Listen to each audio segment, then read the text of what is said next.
ನಮಸ್ಕಾರ ಸ್ನೇಹಿತರೆ. ಊಟ ಆದಮೇಲೆ ಎಲೆ ಅಡಿಕೆ ಹಾಕಿಕೊಳ್ಳುವ ಅಭ್ಯಾಸ ಇದ್ದವರಿಗೆ ಸಾಮಾನ್ಯವಾಗಿ ಬಹುತೇಕ ಕಾಯಿಲೆಗಳು ದೂರವೇ ಉಳಿಯುತ್ತವೆ. ಫ್ರೆಂಡ್ಸ್, ವೀಳ್ಯದೆಲೆ ಅಂದರೆ ಎಲ್ಲರಿಗೂ ಗೊತ್ತಿರುವಂತಹ ವಿಚಾರನೇ. ನಮ್ಮ ಹಿಂದಿನ ಕಾಲದಿಂದಲೂ ವೀಳ್ಯದೆಲೆನ ಸೇವಿಸ್ತಾ ಬಂದಿದ್ದೀವಿ. ವೀಳ್ಯದೆಲೆಯಿಂದ ಆಗುವಂಥ ಪ್ರಯೋಜನಗಳನ್ನ ಈ ವಿಡಿಯೋದ ಮೂಲಕ ನಾವು ನೋಡೋಣ.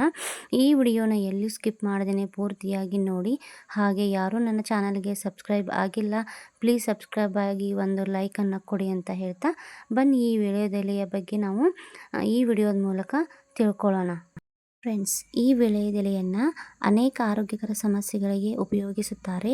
ನಮ್ಮ ಭಾರತೀಯರಲ್ಲಿ ಹಲವಾರು ಆಚರಣೆಯ ಪದ್ಧತಿಗಳು ಆರೋಗ್ಯಕ್ಕೆ ಅನುಕೂಲಕರವಾದ ಗುಣಗಳನ್ನು ಹೊಂದಿವೆ. ಉದಾಹರಣೆಗೆ, ಊಟ ಆದಮೇಲೆ ವೀಳ್ಯದೆಲೆ ಮತ್ತು ಅಡಿಕೆಯನ್ನು ಹಾಕಿಕೊಳ್ಳುವ ಅಭ್ಯಾಸ ಎಲ್ಲರಲ್ಲೂ ರೂಢಿಯಲ್ಲಿದೆ.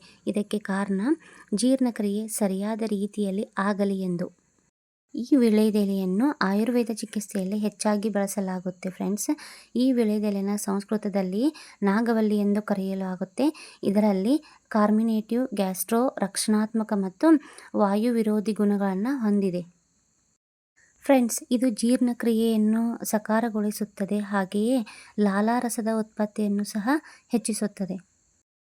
ಫ್ರೆಂಡ್ಸ್, ಮಕ್ಕಳಲ್ಲಿ ಕಂಡುಬರುವಂತಹ ಕೆಮ್ಮು, ಕಫಕ್ಕೆ ಇದು ಹೇಳಿ ಮಾಡಿಸಿದಂತಹ ಮನೆಮದ್ದು ಆಗಿದೆ.